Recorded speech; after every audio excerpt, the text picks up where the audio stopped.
Coucou, alors aujourd'hui j'aimerais vous parler d'un appareil dont j'ai été, comment dire, un des premiers en France à acheter, parce que celle-ci par exemple c'est la première liseuse au monde, créée par Sony. Et en fait c'était l'époque où j'achetais des manuscrits, par exemple des manuscrits américains, donc à l'étranger, que je faisais traduire en français. Et que je convertissais en PDF pour être lu soit sur un ordinateur, soit voilà. Donc j'avais acheté une liseuse, donc celle-là était appelante. Elle marche plus, hein. C'était que des boutons physiques. Elle n'était pas du tout tactile. L'époque n'était pas au tactile. Donc mais elle fonctionne plus. J'ai essayé, je l'ai rechargée, j'ai tout fait, rien à faire. Elle était géniale, mais le problème c'est que pour tourner les pages c'était un peu lent. Donc on appuyait ici, toc toc, mais c'était un peu lent en fait d'une page à l'autre. Voilà. Voilà, voilà. Donc, ces manuscrits que je vendais, c'était avant Amazon, avant la Fnac, tout ça. Hein, c'est après que les monstres sont arrivés avec pour vendre des livres par téléchargement. Ensuite, j'ai toujours eu Sony, donc j'ai eu celle-ci. Voilà, celle-ci, qui marche toujours et qui, elle, est tactile. Voilà, elle est tactile. Elle est un peu lente, mais elle est tactile. Et ensuite, ben, la dernière est la Kindle. Donc j'ai abandonné Sony. Alors pourquoi j'ai abandonné Sony? Parce que bah, Sony ne fait plus de liseuse, ne fabrique plus de liseuse. Voilà. Donc il a fallu que je me rabatte sur une autre marque.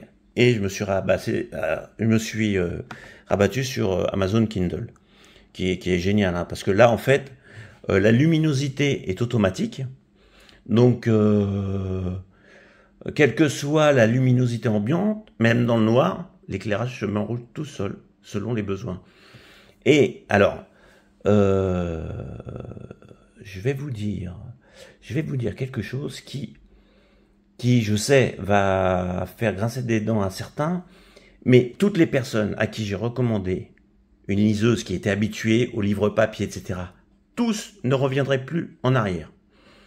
C'est une question d'habitude, et ma fille maintenant lit sur une liseuse, et en fait ça reproduit exactement une feuille de papier, mais avec plein d'avantages. C'est-à-dire vous pouvez sur un mot, je sais pas, toc toc toc, vous pouvez par exemple sur un mot avoir une définition immédiate puisque c'est relié, vous voyez, c'est relié en Wi-Fi. Vous, il y a plein de choses, quoi. Il y a plein d'avantages. Ça vous dit même le nombre de minutes qui vous reste à lire. Euh, c'est tout bonnement incroyable, quoi. Et donc, euh, je sais que je ne vais pas convaincre les personnes qui continuent sur du papier, etc. Alors, il y a les avantages, hein, du papier, attention. Les livres de collection, les livres qu'on veut garder dans sa bibliothèque. Moi, j'ai une bibliothèque, j'ai des livres que je veux absolument garder en papier. Mais voilà, si c'est pour lire un roman que vous ne lirez qu'une fois, si c'est pour même des livres pratiques que vous ne lirez qu'une fois, tout ça, mais la liseuse, c'est génial. Vous vous rendez compte que, par exemple, cet appareil, là, fait 32 gigas. Je crois que vous pouvez mettre, il me semble, hein, c'est peut-être même plus, mais c'est pas moi en tout cas, plus de 20 000 livres. Je sais pas si vous imaginez. Et même des livres audio, hein, on peut mettre à l'intérieur, puisqu'il y a des écouteurs, il y a un haut-parleur. Non, je crois que des écouteurs en Bluetooth. Et donc, voilà, c'est magique. Moi, je ne reviendrai plus en arrière, ça c'est certain. Et le point positif, c'est que un livre, ça prend beaucoup de place. Là, cette liseuse, par exemple, alors un livre, ça prend beaucoup de place et si vous partez en vacances, vous imaginez, vous mettez plusieurs bouquins à l'intérieur. Moi qui lis plusieurs, ça m'arrive de lire plusieurs bouquins en même temps. Bah, ça, c'est génial. Vous pouvez mettre et vous pouvez, par exemple, lire tous les livres, tous les classiques qui sont libres de droit, donc gratuits. Vous pouvez les lire. Les livres d'Alexandre Dumas, Maupassant, etc. Vous pouvez les lire comme un livre sans l'acheter si vous l'avez pas, sans les acheter si vous les avez pas dans votre collection. Voilà.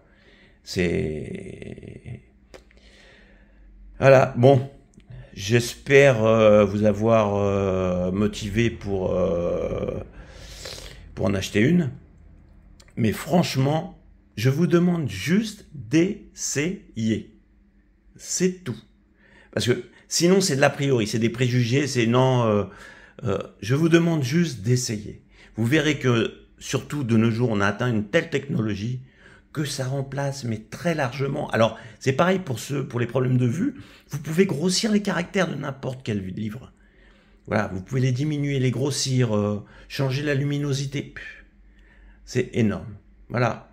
Alors, la luminosité, celle-là, alors vous voyez par exemple celle-là, l'ancienne version, là, il y a plus de torche.